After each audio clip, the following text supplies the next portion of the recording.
The other day, after seeing the fantastic film Ladybird, I had a discussion with a friend about how to pronounce the name of the film's lead, the Irish actress Saoirse Ronan. My English friend was unsure but said she trusted her Irish-born housemate's interpretation, who rolled every single vowel around his tongue with skill, before kissing the name with his lips and pronouncing it See-ah-er-sha. My version, admittedly, came out in an English-Irish hybrid accent that I seem to do whenever I have to say an Irish name. My future daughter will be called Arlate or Arlot, but I loved my natural voice when saying this and my friend was confused. Depending on what part of Ireland you're from, I think Saoirse can be pronounced a little differently, I explained, having spent most of my life in the presence of many adults at Irish tone via my mother and her extended family, and having watched Ronan explain the same thing during an interview. My friend protested slightly. Her housemate knew best as he was, you know, Irish.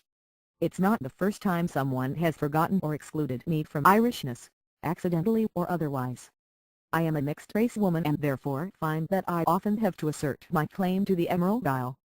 Despite my family links, memories of Guinness-stained pub sessions and long, cool stretches of summer spent under the balmy and bruised skies of West Clare, my claim to a country and culture that's in my blood is sometimes balked at by those who still believe Irishness and whiteness are exclusively linked. Growing up, I'd fielded many probing questions, and unpicked the shock and awe from strangers about my own Irishness. I always felt I could not truly belong in the same way as many of my white friends who also have one Irish parent can. I shunned Irish dancing lessons as a child, believing that my presence would be ridiculed, and I always ignored St. Patrick's Day. But I've recently been piecing together the shards of my black heritage, and it has also brought me closer to my Irish side, teaching me that the bonds of association between the two are symbiotically linked within me. It's often said that black people and the Irish have a somewhat shared history of oppression. It's not until the mid-20th century that Irish people became perceived as white in North America, when their demonization as migrants slowed down, and of course in the UK, there were the infamous "No Blacks, No Irish, No Dogs" signs, the Irish jokes, and stereotypes and suspicions during the Troubles. In recent years, immigration from Africa to Ireland has boomed, and now when I return to County Clare I see more black people than ever. This new wave of black Irish has led a burgeoning hip-hop scene.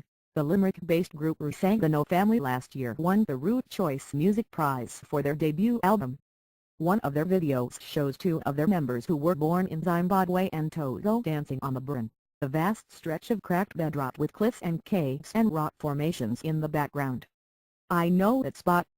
And I couldn't have imagined, visiting as a child, that this otherworldly Irish landscape would one day welcome people who looked like me, filming a rag video and embracing all parts of their heritage.